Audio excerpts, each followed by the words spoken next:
মা, তোমরা সবাই রামিসের সঙ্গে পড়তে? জি। আচ্ছা, রামিসের সম্পর্কে একটু বলো না। রামিসা কেমন ছিল মা? অনেক ভালো ছিল। অনেক ভালো ছিল। জি। কোথায় বসতো রামিসা? এই পাশে বসতে। ও এখানে বসতো। আচ্ছা, রামিসের সঙ্গে তোমার বন্ধুত্ব ছিল? জি। আজকে কি মানুষ ছাত্রছাত্রী কম আসছে? জি, ওরা আসলে ওই ঘটনার পর থেকে অনেক বেশি আতঙ্কিত হয়ে গিয়েছে। মানে আতঙ্কিত হয়ে যাওয়ার পর থেকে আমাদের স্কুলের শিক্ষার্থী কমে গিয়েছে। মানে ওরা এখন বাসা থেকে বের হতেও ভয় পাচ্ছে। ওরা ভাবতেছে বের হবে কখন না মানে কোন জন্য একটা ঝামেলা হয়ে যায়। এজন্য আসলে আমাদের শিক্ষার্থীর উপস্থিতিও কমে গিয়েছে। অন্যদিন আমাদের এই ক্লাসরুমটাতে না হলো 21 জনের মতো স্টুডেন্ট থাকে। আজকে দেখেন খুবই অল্প মানুষ এসেছে, খুবই অল্প। কারণ ওরা আসলে মানসিকভাবে যেভাবে মানে ভেঙে পড়েছে, আর যেহেতু স্থানীয় সবাই এখানে কম বেশি স্থানীয়, সবাই দেখতে পেয়েছে যে ওর লাশ বা ও সব কিছু, আর সবাই তো শুনেছে সব বাচ্চারা। তো এটা শোনার পর থেকে ওরা সবাই খুবই মানে আতঙ্কিত হয়ে গেছে, সবাই খুবই ভয় পাচ্ছে। নিশ্চয়ই ট্রমাটাইজড ওরা। ম্যাম, জি। মানে আপনি তো একজন ছাত্রীকে হারিয়েছেন, আমার মনে হয় আপনার সন্তানকেও হারিয়েছেন। অবশ্যই, মানে আমাদের স্কুলের যে বাচ্চাগুলো আছেন সবাইকে আমরা নিজের সন্তানের মতো করেই আসলে আমরা ওদেরকে ট্রিট করি। তো সেইখান থেকে ওকে হারানোর যে বিষয়টা, এটা আসলে কেউ অ্যাকসেপ্ট করতে পারছে না। আমাদের স্কুলের কেউ আমরা অ্যাকসেপ্ট করতে পারছি না। মানে এখনও মনে হচ্ছে কি জিনিসটা হয়তো মিথ্যা। এখনও ভাবি যে জিনিসটা যদি মিথ্যা হতো, না হয় মানে ও তো অনেক মেধাবী ছিল, তো আসলে ও ফার্স্ট গার্ল ছিল, রোল 1 ছিল, ফার্স্ট বেঞ্চে বসতো। তো ওর সাথে বেশি চলাফেরা আর কি আমাদের টিচারতে বেশি ছিল, কারণ ফার্স্ট গার্ল সবসময় সালাম দিত, কথা বলতো। তো সেইখান থেকে এইরকম একটা মর্মান্তিক বিষয় যে হয়ে যাবে, এটা আসলে আমরা কেউ আশা করি নাই।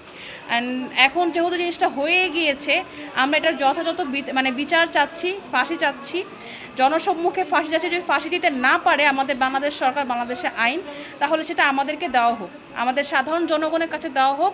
সেটা আমরা ইসলামের শরীয়ত অনুযায়ী যে শাস্তিটা ও প্রাপ্য, আমরা সেই শাস্তিটা ওকে দিব। যদি বাংলাদেশের সরকার দিতে না পারে, আর আমার জনাব তারেক রহমান স্যারের কাছে আবেদন থাকবে, সেজন্য এটা যথাযথ একটা বিচার করে, সুষ্ঠু বিচার করে। বাংলাদেশের বিচার নিয়ে কি আপনার একটা সন্দেহ আছে? যেমন আসিয়ার ঘটনাটাও অবশ্যই সন্দেহ আছে, যেহেতু এই আসিয়ার ঘটনাটা নিয়ে এখন পর্যন্ত সেটাকে ডিলে করা হয়েছে, এখন সেটা এই আসামিকে কোনো শাস্তি দেওয়া হয়নি। তো সেহেতু এটার পর থেকে আমরা কিভাবে এক্সপেক্ট করতে পারি, যেমন আমাদের যে হান্নান ভাই যে আর কি রামিসার বাবা, সে তো জিনিসটা নিয়ে পুরা মানে ডিসঅ্যাপয়েন্ট যে বাংলাদেশের সরকার তো কোনো এটার কোনো আইন নাই, এটা কোনো বিচার হবে না। সেই বিচার কিভাবে চাবো আমরা, সেই বিচারটা কিভাবে চাই যে যেই দেশে কোনো বিচার হচ্ছে না। অ্যান্ড আপনারা তো আর সাংবাদিক ভাই আপনারাই পারবেন নিউজটা প্রচার করে একটা যথাযথ বিচারের জন্য আপনারটা আবেদন করতে বা ওইভাবে আমাদের কথাগুলো তাদের পর্যন্ত পৌঁছাতে। অর্থাৎ আপনাদের কাছে আবেদন থাকবে, আপনারা যেন সেই কাজটা সুষ্ঠুভাবে করতে পারেন। Thank you.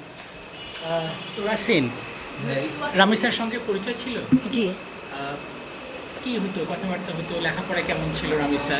রামসার লেখাপড়া অনেক ভালো ছিল, কিন্তু ও মেধাবী মেয়ে ছিল। হ্যাঁ। আচ্ছা, সমস্যা নেই তোরাসিন, এই বয়সে আমরা নার্ভাস ছিলাম, কথাই বলতে পারতাম না। তোরাসিন নিশ্চয়ই কষ্ট পেয়েছেন আপনি। আপনি কষ্ট পেয়েছেন? আপনার বোন নাই? বোন আছে, আমার বোন আছে, বোন আছে। আপনার বোন আছে? আচ্ছা, আপনার বোনের মতো একটা ছোট্ট বাচ্চা নাই, তাকে এভাবে কষ্ট দেওয়া হয়েছে, আপনি কি কষ্ট পেয়েছেন না বলেন? জি। আচ্ছা, আপনি কি চান বলেন তোরাসিন? ও রামেশের যেভাবে মৃত্যু করেছে, রামেশের যেভাবে মৃত্যু করেছে, হ্যাঁ, ওনার চোরে যেভাবে মৃত্যু করেছে না, ফাঁসির আলোচনা উচিত। থ্যাংক ইউ তোরাসিন। আচ্ছা, একটু হামিদার কাছে যাই। হামিদা, মামনি কোথায় বসতো? রামিসা ওখানে বসতো। রামিসা এখানে বসতো? আচ্ছা, এখন তো রামিসা নাই, কষ্ট হয়? জি। আচ্ছা, রামিসার কোন জিনিসটা সবচেয়ে ভালো ছিল? রামিসার রামিসার ব্যবহার অনেক ভালো ছিল। রামিসা আমরা একটা পড়া না বুঝলে ওই বুঝাই দিত। তাই? উনি আর্ট খুব সুন্দর করতো, আর্ট? জি। আচ্ছা, তাই? জি। এটা রাইসা? মা, রাইসা, রামিসা তো আপনার সামনেই বসতো, তাই না? জি। আপনি আজকে তো নাই রামিসা, গতকালও আসে নাই, জি। কেমন লাগছে বলুন? খুবই খারাপ লাগছে। যারা ওর সঙ্গে খারাপ কাজটা করেছে তাদের আমি ফাঁসি চাই। আপনি সতর্ক থাকবেন। জি।